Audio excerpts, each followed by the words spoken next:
Buffalo soldier, straight like a rasta. She was a buffalo soldier.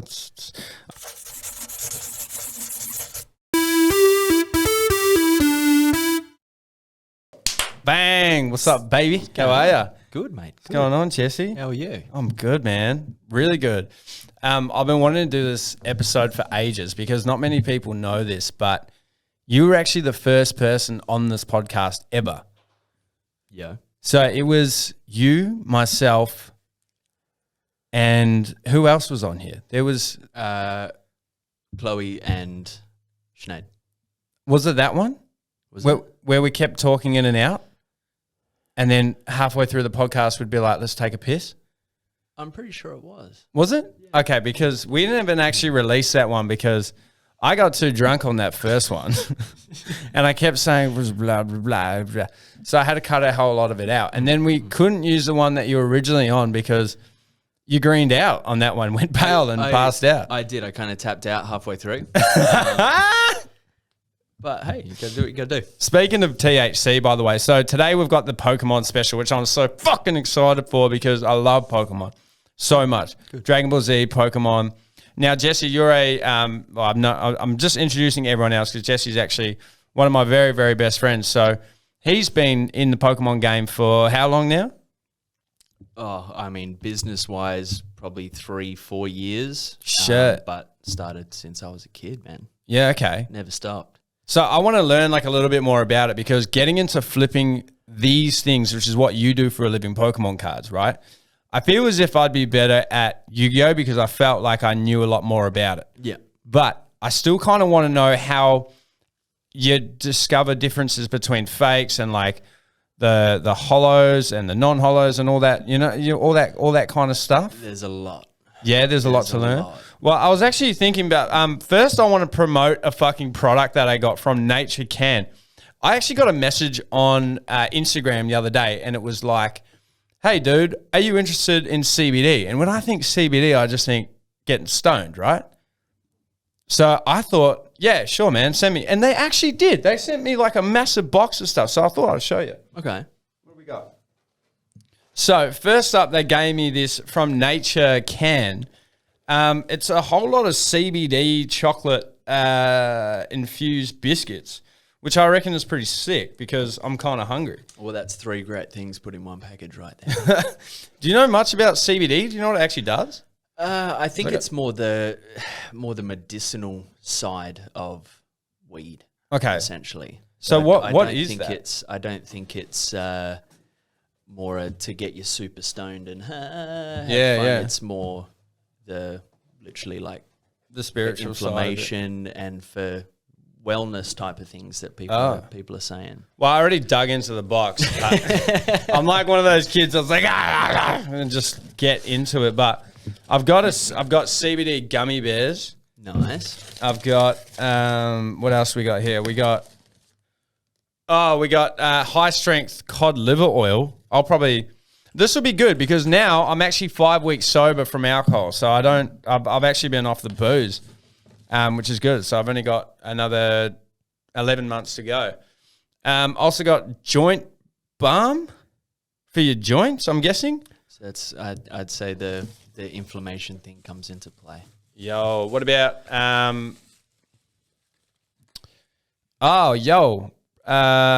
just regular CBD oil. I've heard of that.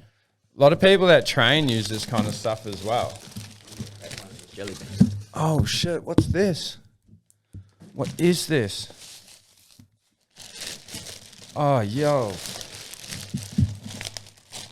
I'm just going to open it. This is cool. Oh, what is this? Nature Can, as close to nature as we can. Oh, it's a whey protein. Go. Yo! I actually just ran out. Guys, from Nature Can, thank you so much for all of this. I'm going to use every single one of these products, and I'm actually going to come... Great gummy bears, by the way. Are they good gummy bears? They are good gummy bears. Bro, I'm gonna actually talk about how this is kind of changing my way of looking after myself, I guess. I mean, I'm not opposed to weed or anything like that. Like, I'm actually prescribed, yo. Nice. Yeah. Nice. Aren't you? Yes. It's a quite a new thing, but I think it's definitely needed. For back pain or something, right? You got, inflammation. Apparently it's good for people with anxiety issues and stuff like that as well. Yeah. Not that I have that myself, but I've heard through the grapevine. Mine's definitely for my back pain, G. Oh, man, I'm so stoked with this, bro. This is so good. This is actually going to be... Well, that's awesome. The new. So I just can't believe they just gave it to me. They're like, here, dude, go hard. I was like, what the fuck? People are so damn nice. So, bro, let's talk Pokemon, man. Let's do it. Yo.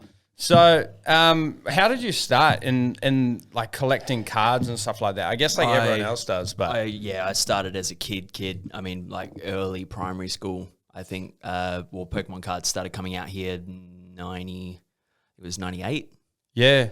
And it was massive, man. It was massive. Everyone jumped into Pokemon, you know what I mean? Well, I think the anime was what kind of hooked me. Do you remember watching your first episode of Pokemon? 100%. Yeah, what was 100%. 100%. First episode. The first episode of Pokemon. And were you hooked after that? 100%, man. Really? I watched it every day. I watched that, Dragon Ball Z, Yo. Digimon. Yeah. What was it? Beyblades. Golden era for cartoons and anime back in the day. You know what I mean? Well, it was almost like it was just perfect marketing as well, because it's like they could, like Beyblades, right? You had Beyblades. Now Beyblades, you had the spin top thing, but that only was around because you can't, like, could you make like they did make video games, but they weren't. It's just that addictive. The novelty wears off. You know what I mean? That's something What I don't understand is like how they kept the game exactly the same. Even this new one that's come out, it's pretty much exactly the same. As in Pokemon? Yeah. Wrong. Well, this no. Changed it completely. The new one has changed completely. Like, I've watched it. But leveling up your Pokemon and using 4 sets of moves, the only main difference I saw is the fact that you go out and catch them in the wild. You know what I mean? So you actually see them out. You're not in the grass going, oh, I hope I don't. Well, I mean, the new one is based kind of in the past. So you're essentially one of the first Pokemon, like, exploration team. Really? So you're creating the Pokedex. Yeah. So you have to observe the Pokemon in the wild, see what they actually do to try and work out what type and stuff they are. Well, they should have made you Professor Oak. Like, should have, 100%. Yeah, because he made the Pokedex. Yeah, he made the Pokedex. You know what I mean? Yeah.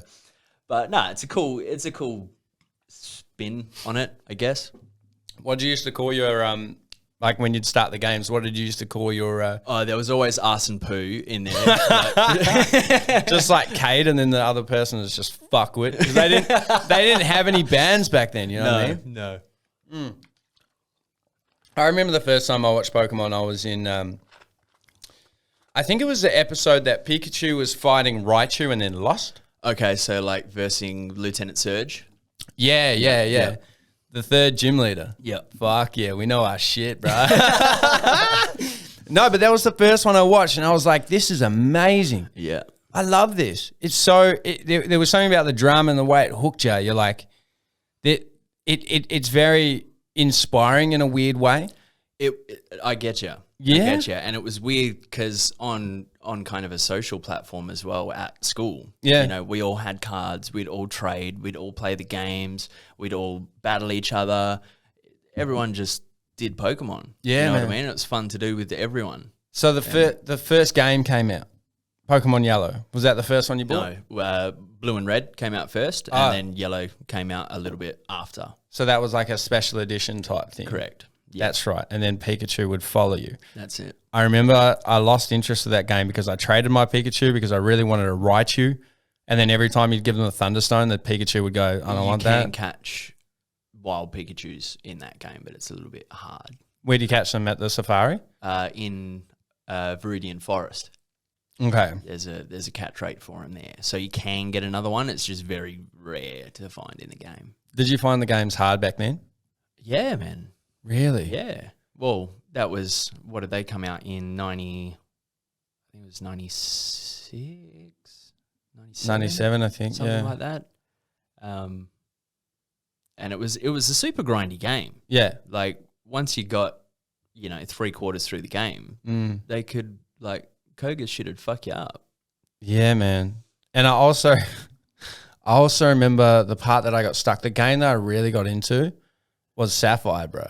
Yeah. That was cool, man. Yeah. Because Sapphire, that was a whole new generation because they added a couple more on the second generation. But then Sapphire was the one that I bought, Ruby and Sapphire. And then I got stuck where I actually had to bring my Game Boy to school so someone could get past this level and then finish it for me. And that was the fourth gym leader because I had no idea how to get through. I think it had something to do with strength or something like that I had to do on the third gen. That's hitting the memory banks. I haven't played Sapphire for a while. So that's the one that I really liked because that was the first one. And that was where I got my favorite Pokemon, Swampert, bro. Yeah. Muddy Water. Yeah. To the nines.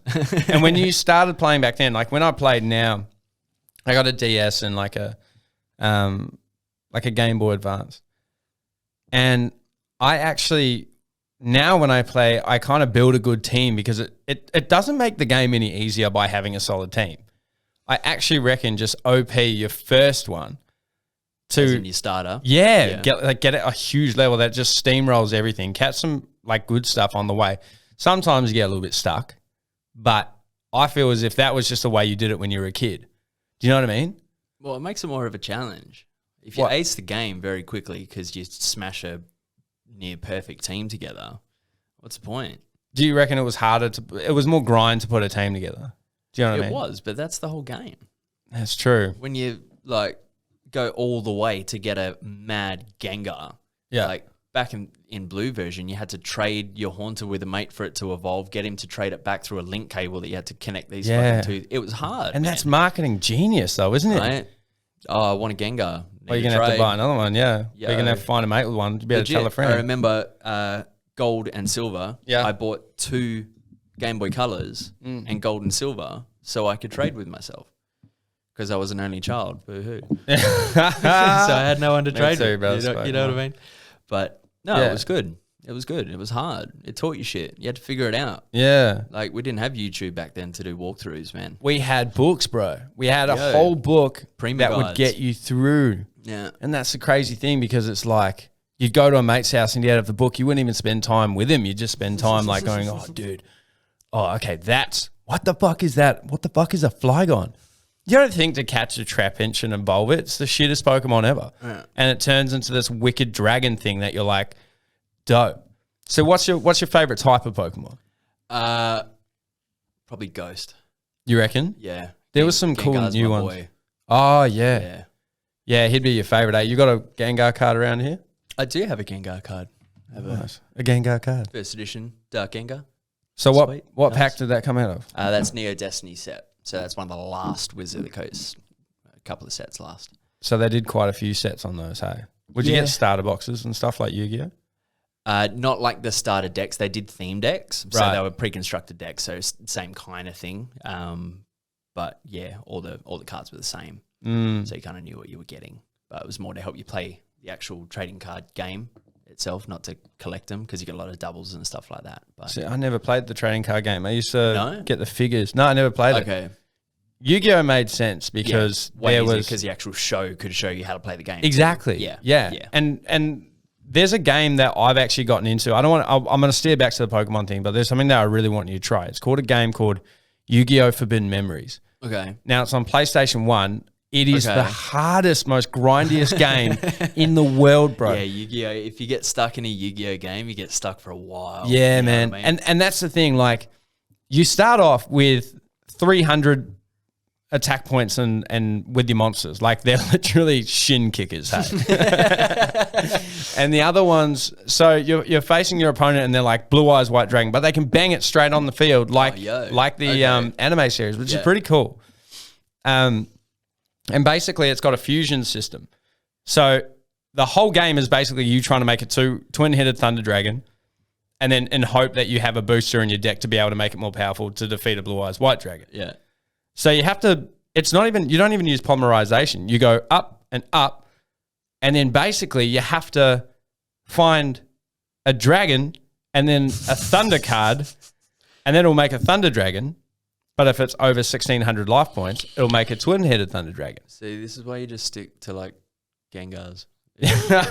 But it was the most grindy game I've ever played, and I honestly reckon you should try it out because it's so frustrating. Like you have a 0.0001% chance of actually getting a Blue Eyes White Dragon. Yeah, okay. Which is insane. Yeah. Like I managed to get a Meteor B Dragon, 3 of them, which was I've actually beaten the game, man. Okay. I reckon you might turn it on and you'll either be like, this is now controlling my life. Or you'll rage quit and throw your TV out the window. Yeah. 100%. Yeah. Okay.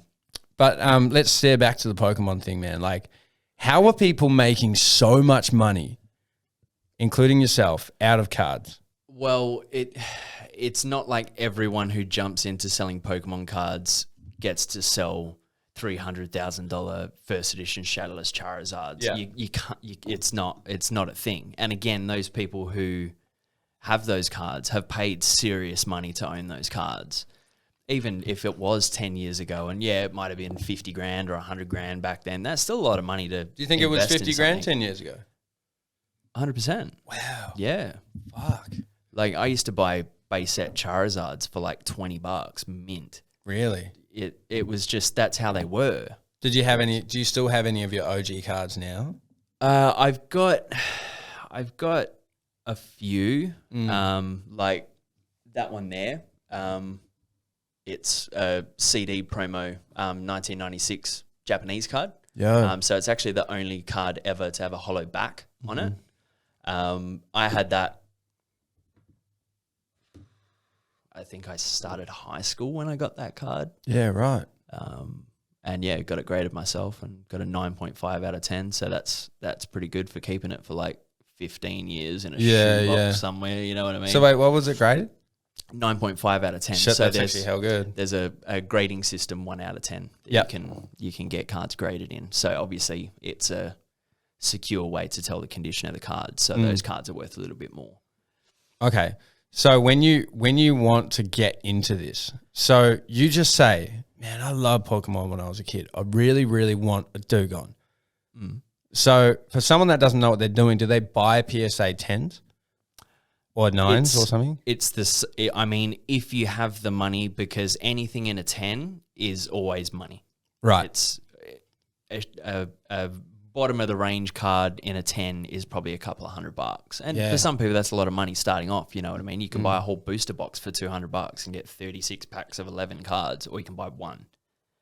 So, yeah, okay. You know what I mean? So a lot of people try to aim for the super high cards that everyone gets all the time, but it's not super feasible to do if you want to make a business out of it. You have to kind of find your middle ground of cheap things that you can turn over that people actually want to buy as well. So how big's the market for it at the moment? Well, it's massive. It's massive. I mean, I have a business side of it as well, and I collect myself. So I always see things and go, fuck, I want to buy that. Yeah. Like it doesn't make, on a business side of things, it's like, oh, I should pay $1,000 for this. And I'm like, oh, I'll pay $2,500. I don't want it. So you kind of have to fight yourself and just think business on it. And right. Okay. You can work your way up to buy those bigger things later. That's kind of my advice to start off, because I tried to do that. I tried to jump in and just go, I'm going to spend 10 grand and 5 grand, and yeah, you can own the cards, but you might end up only making $100, $200, $300 out of that card. So investing 5 grand into a card to make $300, or you could put 5 grand into cards that are $40, $50, make five, and you can make more money doing that and have a little bit more of a market to sell to as well. So you just gotta find the medium, I guess, is the hard part. So what about when you get a box? So what do you do with it? Because in the Legend of Blue Eyes in Yu-Gi-Oh, they usually the fourth from the end, there's 9 in there, so the fifth card. As in the layout where the holo is? Yeah, the holographic. Okay. So each packet's a little bit different, but it's usually like 3 from the back, 4 from the back, or whatever. So there's always pack tricks when you're opening up packs. But obviously there's, in the old Wizard of the Coast boxes, there's 36 booster packs in one booster box. Then you've got 24 that are going to be light packs and 12 that are heavy packs. So the heavy packs are the ones that are going to have the holo rares in them. And then you have 24 packs that will have the rares that were non-holo. Yeah. Right. So what's the whole, what did Logan Paul buy?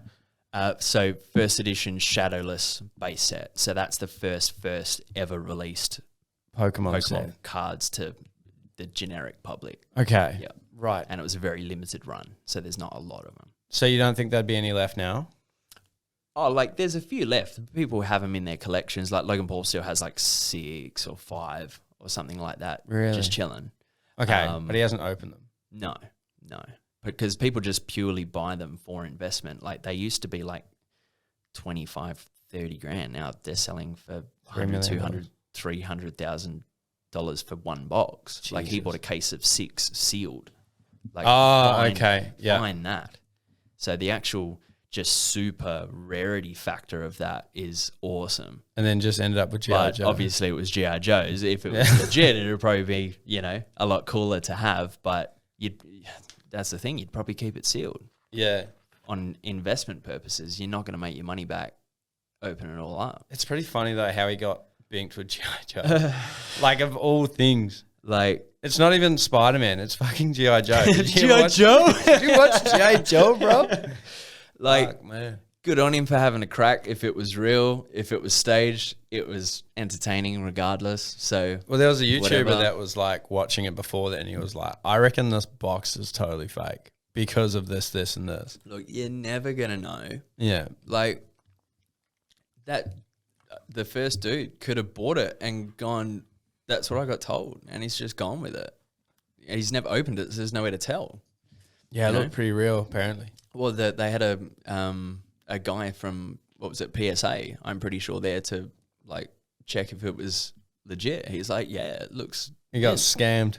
Yo. Fuck. They put work Poor on guy. those G.I. Joes, you know what I mean? Yeah. Yeah, I know. Good scam. Even the boxes, like, on the outside look so legit. Like, Yeah. the stuff on top looked like it was faded and shit. That's what I'm... Like, people do sell fake Pokemon boxes sealed and Shit. stuff as well. Like, a lot of people on YouTube, like, big people like PokeRave and, the big PokeTubers and stuff like that have been done. Like, Really? these ones that, like, look legit. Open it up and there's, like, Japanese cards and they're all energy cards. You're like, sick. Don't go. No. So that's always a thing that that you happened gotta to look you? out for. Not really. Just, I mean, because I've heard all of the horror stories and kind of know What to look for. And if I think it's sketchy, I just don't bother. Mm-hmm.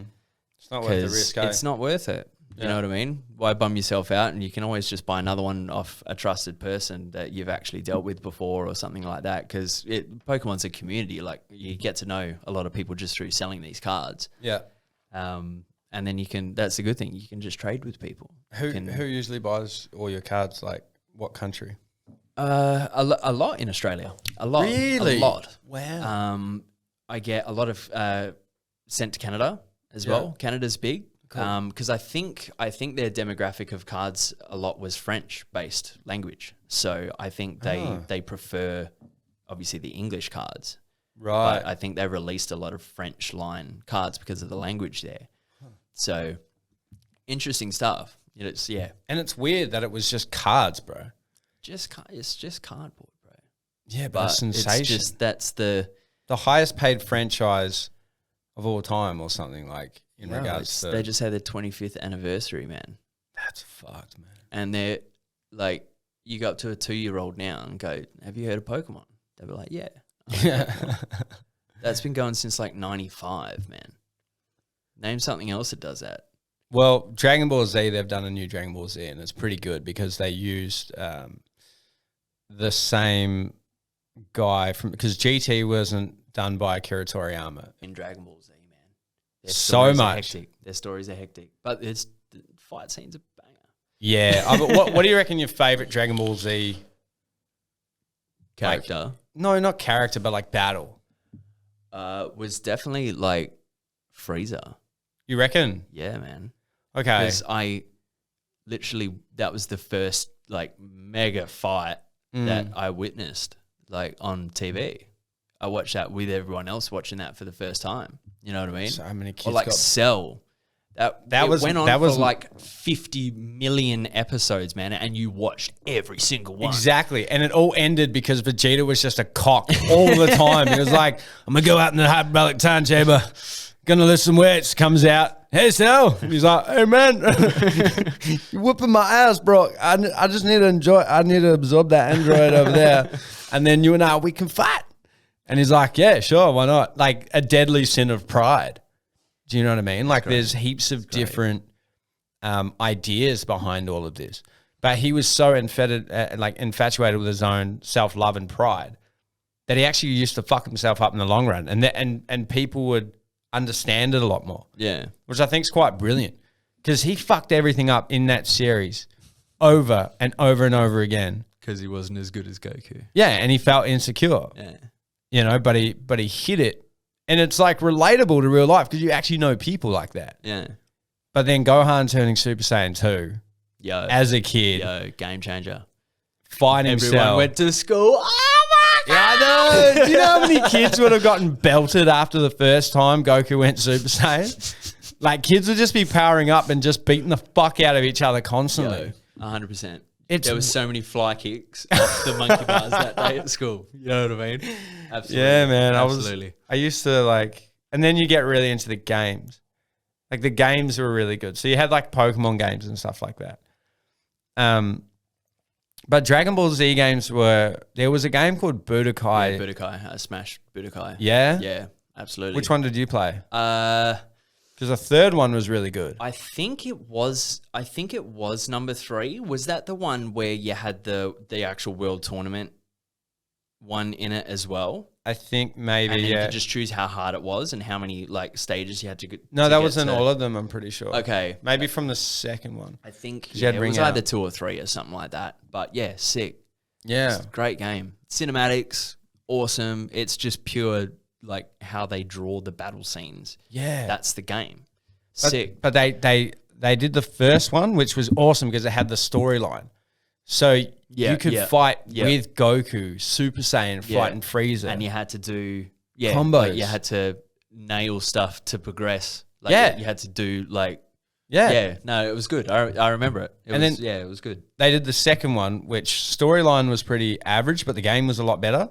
It was the first time I went from that clay kind of look to the more animated side. Yeah. Now, number 3 was the best Budokai, they reckon, because you could go Super Saiyan 4, you could dodge and like slip and move out the way. You had like Gogeta and stuff like that, and Super Saiyan 4 Gotenks and stuff like that. Yeah. I'm pretty sure. So 3 was the one that I played, yeah. But they just crammed so much into the game. Like there was, and then they came out with Budokai Tenkaichi or something. Yeah. Now they did a third one on that where you could be a great ape.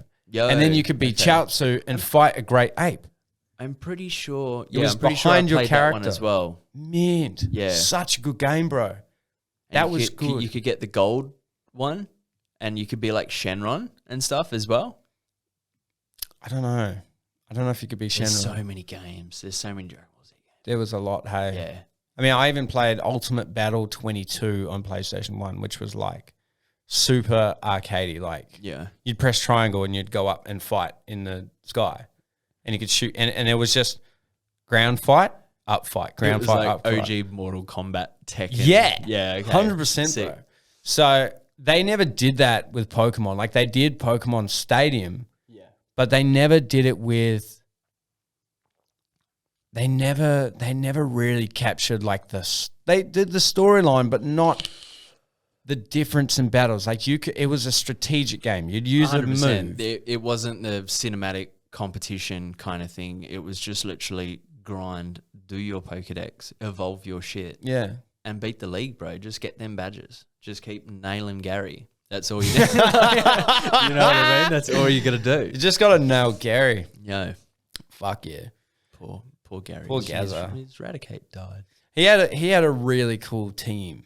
He actually is like the greatest. I thought Lance was really good too, and Steven from the third. Bro, Gary had a Gyarados, and it's Gary. Yeah, it's a freaking Gyarados. Gyarados. That's a cool Pokemon for Dragonite. Beautiful. Yeah. No, you're not. Gary didn't have that. Gary had the Arcanine. and it was Lance that had that. Lance had like 3 Dragonites. Yeah. That's right. Yeah. And he had Dratini's. Yeah. Okay. Because he was the Dragon Master. Right. Gary, like, he had a Pidgeot that'd fuck you up. Yeah. Had a Jolteon, I think, as well. And a Taurus. That was a cool bunch of Pokemon, man. Yeah. It was hard to beat Gary in blue, man. It was hard. If you didn't have, like, level 60s, 70s and knew what you were doing, you torched. Yeah, because your Pikachu isn't going to be that strong, bro, because a Pikachu isn't that strong even if it was, like, Pikachu level 100. Nah, just don't do it.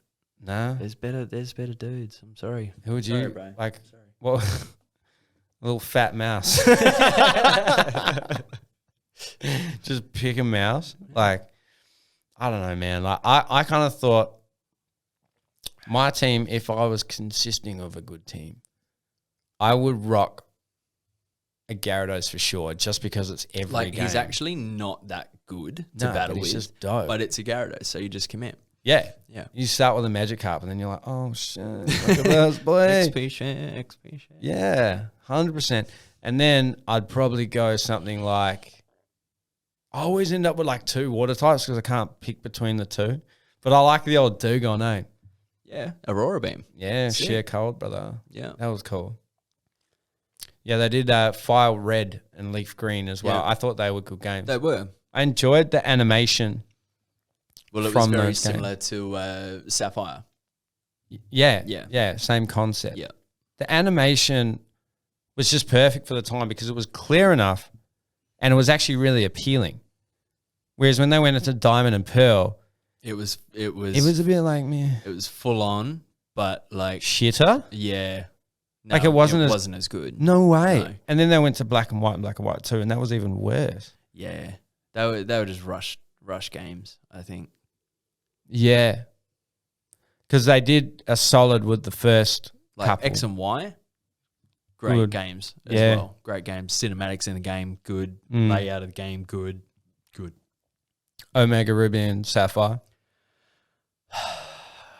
Just nah. Like just very, very similar to Ruby and Sapphire. Just you've got the primal Groudon and Kyogre. There's not too many differences to make it. I don't know. Again, people swear by those games, but I just prefer the OG version. The OG is better, man, because I think there's too much going on sometimes. Like when they don't get the animation right, and your favorite Pokemon looks like ass, then you're like, that sucks. It does, man. Yeah. That's a horrible, like, certain Pokemon that you throw. Like, I really like Flygon because he looks so dope in the first 3 games. And then after that, he just looked like a lizard. Flygon, you drop your ball. Yeah, pretty much, man. He just looked like a giant worm. I was like, this is not good. I feel you. Do you remember your first shiny, bro? I didn't really care about shinies, to be honest. Wasn't really a huge thing for me, so not really. I think it was like a Noctowl or something by memory. But did you know what it was back then? Were you like, what? Well, I think they actually had a shiny Noctowl on the show about the same time as Gold and Silver came out. So I'm pretty sure I learnt that from the show, that there were shiny ones, and then we said, oh, yeah, mine's that one. So, cool. Yeah, because there were a lot of kids, they used to go, my Xbox is fucking up. And then they would click it off. Do you know what I mean? Like, it was a Game Boy. It wasn't an Xbox. It was a Game Boy. It was a Game Boy. Yeah, people just literally soft reset. Just save before you go into the Legendary, for example. And it's not shiny, turn it off. Not shiny, turn it off. That would take fucking hours. Bro, I think I told you about this at work. I got a shiny Rayquaza. Oh, yes, you did. And I thought it just came with the game, so I masterboarded it because I was going to masterboard it anyway. I was like, I can't be bothered with this. No. It's black. That's cool. So I caught it, and I didn't even realize how rare that thing is. Like, especially on those games as well, because there's a lot more shinies floating around on these other games. Well, the rates back then, because it wasn't a huge thing that anyone cared about, were very, very low. Like, it was very hard to find one. Yeah. Now it's a big thing in the newer games, so there's actual, like, percentage methods that you can go through to increase your rate of finding shinies. People like go 1 in 20,000 or something. Whatever it is, but mental. Like to get a different coloured dude. Yeah, well, I mean, some people get coloured dudes and then they IV them as well. Well, yeah, if you're doing like actual VGC battling and stuff, that's a necessity. Or you just can't keep up. Not having a shiny. No, the IV training. Yeah. Yeah. I was going to say I mean, the Pokemon series was pretty cool because, I mean, I didn't follow it like I followed the others, bro.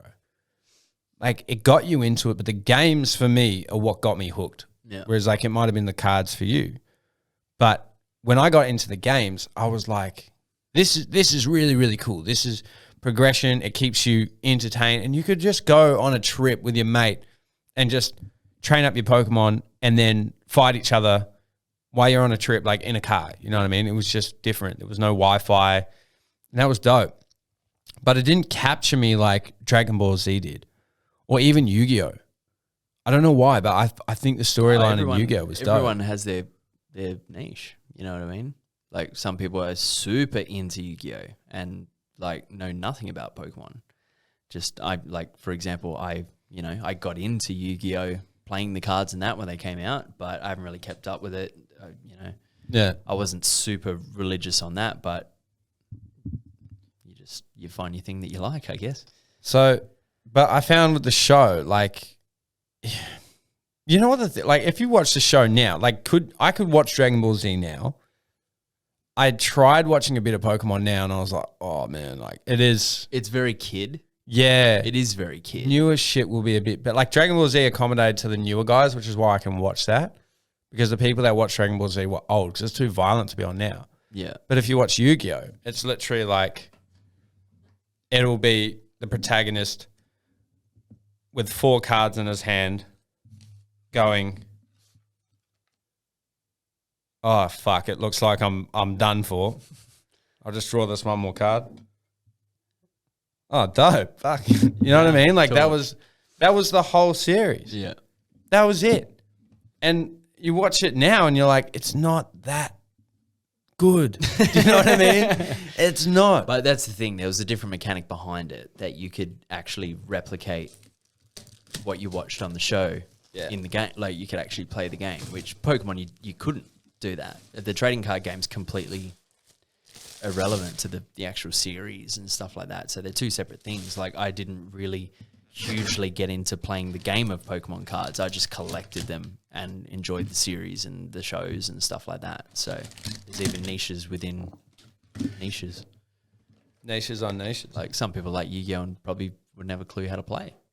They just like the cards. They like the artwork. They like the show. You know? I think it's also turning into a bit of a flex now. Oh, I think after it's been super hyped by Logan Paul and, they see that some cards are big money cards. Like you can buy houses with some of the values of PSA cards and stuff like that now. So a lot more people are jumping on board and it's become a little bit more mainstream, I think, 100%. How is it?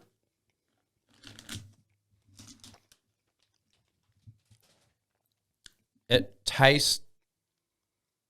doesn't taste like a normal cookie. Okay. It's got a bit of zazz to it. It's interesting. Try that. You can kind of smell it. It smells like clay. But it smells like cookie too. I like it. It's chewy. Very dense. Yeah. Very dense cookie. I think it's meant to be like a protein cookie as well. You know? Tastes good, but I'm pretty stoked to go to this. I'm going to smash through. I'm going to have one of these every single day. they're all going to be gone by like tomorrow. Yeah. Just bulk up and just come to work and just float to work. Eh? So you're doing this, are you going to do a YouTube channel or anything like that? I mean, I've thought about it, possibly, but I'm not a super camera person. It's not really my thing. You know, I even with my Instagram and my business now, it's not really a personal brand thing. It's more just literally the product. Because I like the artwork of cards and I think they look cool and that, you know, different ones and like errors and stuff like that. That's what I'm interested in. So if I were to errors, what do you mean errors? So like cards that are a little bit mucked up, like from the printing, or you know something's wrong with them. Do you have any of those? Yeah. I've got. Okay. Do you want to show me? So what do I got? For example, that's a Haunter ink smudge error. So there was a bit of the rolling press that it only hit Haunters. So that's pretty cool. That's pretty hard to come by. Because obviously a recognized error gets recognized and then they stop making the error. So they're very, very rare to find. Wow. So that's pretty cool. I've been looking for one of those for a while, so that's a good one to have. Where do you find all the information on the actual, like... You just learn, man. Where do you learn? By seeing it. By watching YouTube and stuff? Watching people, by looking at the market, because I have to look at the market of cards. It changes daily because it's a supply and demand thing. So the business side of that, like, because I think a lot of people would buy something and go, oh, they're selling for $5,000, but it's kind of like using what's the program we use for cards? I mean, cars. Like a live market. Yeah, live market. Essentially, you like have eBay, to. You have to go down and see what they're actually selling for. 100% with literally every single card. You have to know, like by scrolling, even when you're buying stuff off eBay, you got to know that that's cheap just by looking at it, so someone else doesn't buy it before you.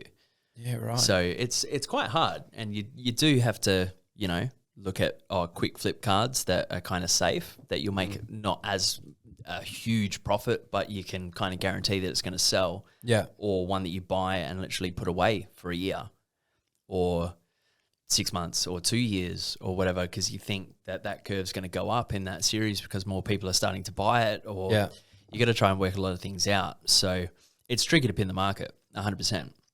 Okay. You can buy something and it can go down. It's not everything's guaranteed up, like not at all. A lot of people think, oh, buy a Pokemon card and I'm just going to make bang. Eventually, yes. But if you buy something that's $500 and then, for example, the next day, 2 people put it on for $400, your thing's automatically worth $400. That makes sense. Because a part of me is pretty reckless. So a part of me wants to buy a first edition Ultra Rare Blue Eyes White Dragon for $10,000. But is it worth that? Because I kind of don't see a huge flipping. You look at it, I'll put it into perspective as a car, right? What kind of car? We'll use the Safiro for an example. Mad. Okay. So in 1992, what do you reckon you could buy a Safiro for? Oh, that is interesting. Like just in now in today's money? No, like back then. If you were in like 92 and you were looking for a Safiro, how much do you think you'd probably pay for it? Currency back then, man. I mean, like here. So if it was like today, if I was buying it back then with today's currency. Yeah. I don't know. I'd say 60 grand, 70. Because it was a luxury car. Let's not forget. Okay. And now what'd you just pay for it? 20 grand. Okay. So there's an instant depreciation on a car, right? Right. So you've got it literally $42,000 cheaper than someone who bought it new. Okay. But then in 20 years' time, what do you think that car's going to be worth? That's actually really hard. I know where you're going with this because it'll be worth more, guys. It'll be worth more. So that's where you're going with this. You've just got to work out the curve. That's interesting though, because with that car in particular, and this Safira A31. What up? Yo, Jesse has 2 of them. Well, you've only really got one that it's going to, okay. And I've got one too because we're freaking nerds, bro. But that car, I don't know if it's going to be a massive thing like that Roadrunner. Do you know what I mean? It might be. It's not going to be a hype car by any means. No. But the pure population of that car is very little. So going back to Pokemon, there are cards that, are worth big money, but there's 500 PSA 10s. Yeah. Or there's some PSA 10s that there's a population of 2. Okay. So it might be a less money card, but there's only one other one in the world. So if that card comes up, you're going to buy it. Yeah, okay. Right? Yeah. Because you hardly ever see it. You can go and buy 10 Charizards today, but try and find like a CD promo 9.5. I've probably got the only one. You don't know. So you gotta look at it at different ways as well, is to guide you what to actually buy. So when you're starting out, you just go, all right, cool, I want to buy some cards. Okay. Now the first thing, like tell me if I would get this wrong. Bro, I want another one of those cookies, eh? I don't charge, man. They're so good. Nature can. Hell yeah, man. I feel like these cookies make me hungrier. It's a ploy. I got butter. Thank you. What the fuck was I talking about? What you would do to buy Pokemon cards. Oh, okay. So I feel as if I'd go on eBay. I'd go and look at what they're selling for. So I'd go, I want a first edition Charizard. Okay. I don't know how much that's worth. I'll just use that example. So I'll go down. I'll look at like eBay and go, okay, that's what that sold for. Okay, so that gives me an estimate as to that's how much that card's worth. Now, I'd buy one that's got a PSA graded on it because for me, it's a safe bet. I wouldn't know what would be fake and what's not fake. Yep. Or you could land it and then get it sent away and it would only be like a PSA 7. True. So you just paid way too much. Well, that's when you have to even learn subgrades of cards and what, for example, What's a PSA subgrade? 9, like you look at the condition of the card and you go, okay, if I sent that off to PSA, what would I get? Mm-hmm. So if you're looking at for an investment purpose, some cards, if you go, that's probably an 8 or a 9, like it looks good, you got extra photos, you go, yeah, cool, then you'll pay a little bit more for it because you're going to make more money if you grade it. But if you look at the card and it's got a nick or a crease or something that's a little bit noticeable, you got to look at it and go, well, there's going to be a more limited market on who's actually going to buy that card because it's not a primo card. Yeah. So, but then you've got to also look at the previous sales data for those cards because there is also a reason why those rare cards are still available for sale. Yeah. Because they were probably the more expensive out of the last half of ones that have been listed.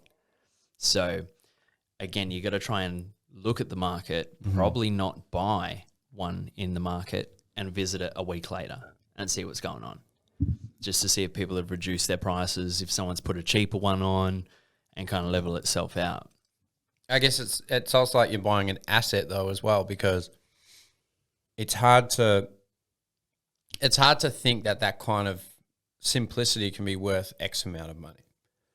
Do you know what I mean? No, it's hard, man. You can burn money on cards very, very easily. Well, that's what I'm saying. It's like when someone gets into crypto for the first time. It's and they go, exactly the same thing. Oh, I'll buy Bitcoin. It's safe. Everyone and then it knows just what drops Bitcoin down. You're is, like, and you go, fuck. I've just lost all my money. Of course it's doable. I'm not saying it's, a stable thing. It's literally a graded piece of cardboard. But there's always a nostalgic factor to it. And people are stupid and want to collect things like me. So I'll happily spend thousands of dollars on cardboard. But that's the game. Jesus. They're good, hey? I can't. You said you wanted to get into watch collecting. I think it's just kind of a similar buy sell. The better the condition, the better it looks and less scratches, and if it comes with the certificates and stuff like that, I like that type of stuff. So, but ultimately, it's pretty much the same as what you're doing now. Exactly, the economy of it's the same, and that's the thing that appeals to me with Pokemon as well. That It's crazy that literally a collectible cardboard has its own online economy of market value.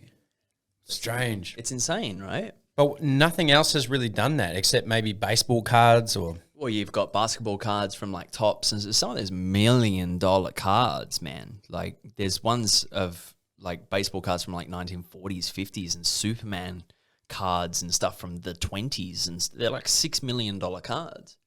Actually, not a bad fucking investment, bro, because if you hold on to that for 50 years and you think that it's not... Them, that's why they're expensive, is because they're rare as fuck and you cannot find anymore. And all the ones that get graded, they're all on a registry and you can literally scan a number and it'll tell you how many have been graded in the world. Easy as that. That's hectic. Yeah. So if you scan those, it'll tell you how many there that have gone through PSA, for example. There's two. You can get a PSA and then there's something else, isn't there? Well, there's PSA. There's a lot now. Yeah. Because PSA actually had to shut down. They had to stop accepting cards because they had too many. They couldn't keep up. Yeah. So there's some of the main hitters like BGS for Australia is CGA. There's UK ones. There's German ones now. There's actually quite a few grading companies now. But PSA, BGS are the safest bets. CGC is also another one that's pretty good. So yeah, but PSA is always gonna be the main one. I mean, BGS has been doing everything but Pokemon for a long time. Like they did more baseball, basketball, sports memorabilia, stuff like that, but they've jumped into Pokemon now, and so their grading is good because they've been doing it for ages. So how much do you think that Gengar is going to be worth in 50 years' time? Who knows, man? 50 grand? I mean, it just comes down to time, scarcity. Do people lose interest in it though, bro? But you never know, man. You never know with anything. You look at cars, for example, everything's going electric. Are people going to care about a 69 Plymouth Roadrunner in 40 years? Most kids probably won't know what that is, but it is cool. But it's retro. A lot of people do go back to retro things because they get bored of the shit that they have now.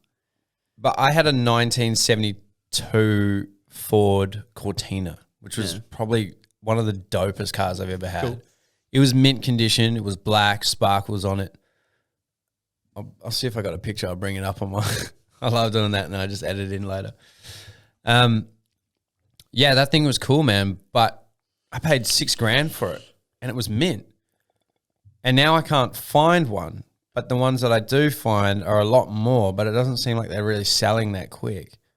Well, because people have to have that nostalgic factor to those things to justify the value of it. That's the thing. So that something's only worth what the buyers are willing to pay for it. So, for example, I'll go back to Pokemon again. If you buy a super rare Charizard, for example, that's a PSA 9, and one hasn't been for sale for 6 months, and you've got one, you're like, right, it's time to sell, 100%. I can just name my price. But you kind of can't, because people can look back and have known the market and go, oh, one sold for 20 grand, hypothetically, 6 months ago, and you've got yours up for 120 grand. That's not going to happen. Go fuck yourself. Yeah. No one's going to buy that. You know what I mean? But if it's like the same 20, with the car if it's market. 29, you go, look, I get it. You got the only one. If I want one, I got to buy yours. It's 10 grand more. It's a super rare card. You'll contemplate it. Yeah. So people don't just make their market. There is a market value that you kind of have to stick to. And a lot of these Pokemon fans are going to get freakishly rich one day. Oh, 100%. So when 100%. they buy them, they'll be like, I don't care. But the rest of the world is like, dude, 500 grand for a card? Are you serious? Are we in La La Land? Do you know what I mean? But you look at it, it's some people just purely buy them for investment purposes, like booster boxes and stuff. There are old guys that wouldn't have really cared what Pokemon are, but they know that the condition of this box has been authenticated by a genuine company that has a certificate to say that this is a genuine thing. That is a super collectible item. There's just always someone that wants to buy it because there's not only the nostalgic factor, there's a monetary value to anyone who's then going to buy it. So you can buy something that you have no interest in and sit on it for a little bit and still make some money. So there's that whole factor to it as well. So that there is those people that buy the things, make them more appealing. So there's a lot of things to think about. It's not just flipping cardboard. Not saying it's the hardest thing in the world. Whereabouts can they find you if they want to buy some stuff off you? Well, I'm rare.tcg on Insta. I just mainly do my stuff off eBay. Yep. That's kind of been the easiest thing. Again, being in Australia, postage is a little bit of a harder thing to other countries. If I was in the US, I'd have a lot more different platforms. I can do through Instagram if I kind of know you. Obviously, you can save on fees or whatever, but it's much of a muchness. Okay. So are any of these cards for sale? I have everything bar a few kind of important to me things for sale. Yeah. So I'll always put everything up because I think about it as more of a business side of things, and I can always buy it again. Yeah. Okay. Yeah, some of these things like I paid $800 for now. My last one I paid was like $100. Well, but that's the market.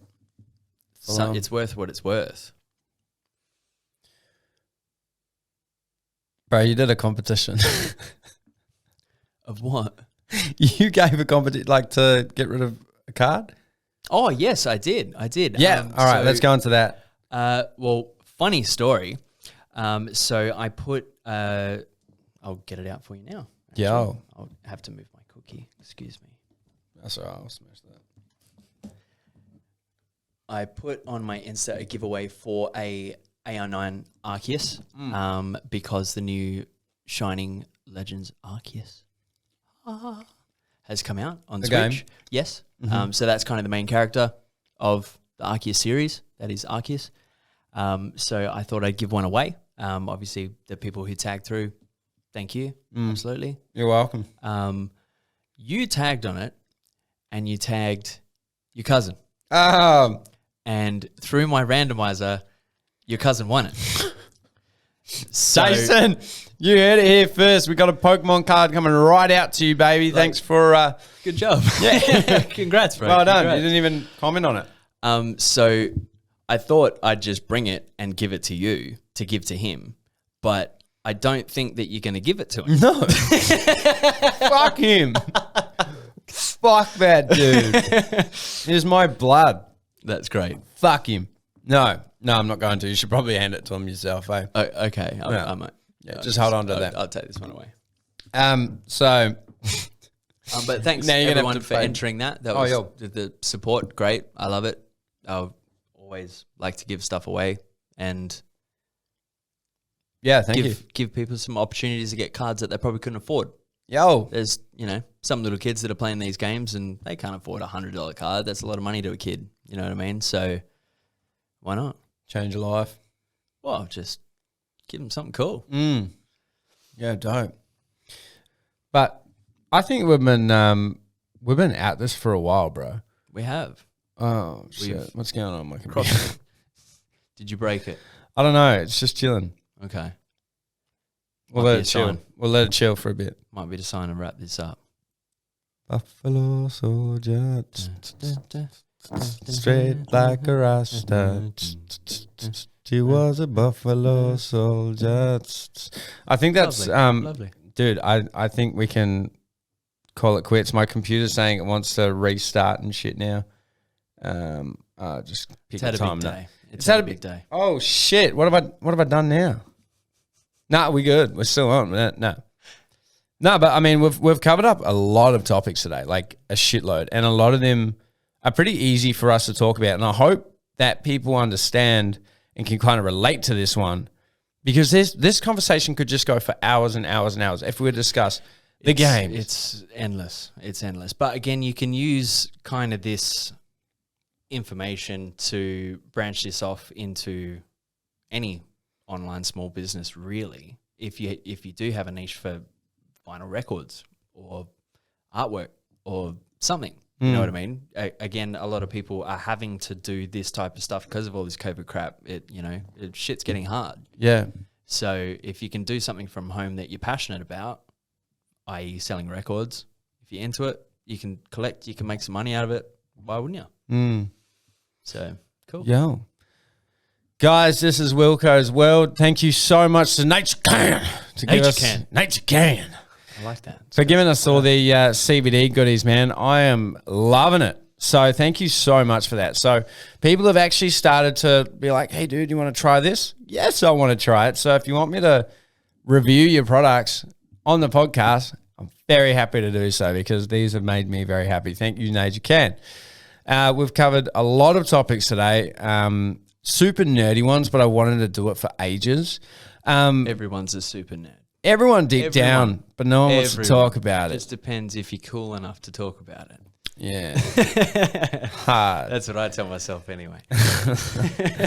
And coming in the next couple of weeks, I don't know, this episode or the next episode, we are moving into a bigger studio, which will be awesome. Which will be sick. So I'm really, really looking forward to that. Guys, thank you so much for watching. Jesse, thank you. You want to give yourself a plug? Insta, rare.tcg. eBay, just rare.tcg. Yeah. All the links are on my Instagram, stuff like that. Cool. If you need something, shoot me a message. Links in the description.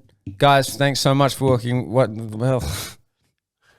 Thank you time to wrap this up. Thank you for watching Wilkoz Wolrd. I'll do that one more time. Thank you for watching. No, I can't. I'm just fucking myself up now, eh? Jesus Christ. Thanks, guys, for watching Wilkoz Wolrd. Nature Can. All legends. Nature Can. Nature Can. Peace. See ya.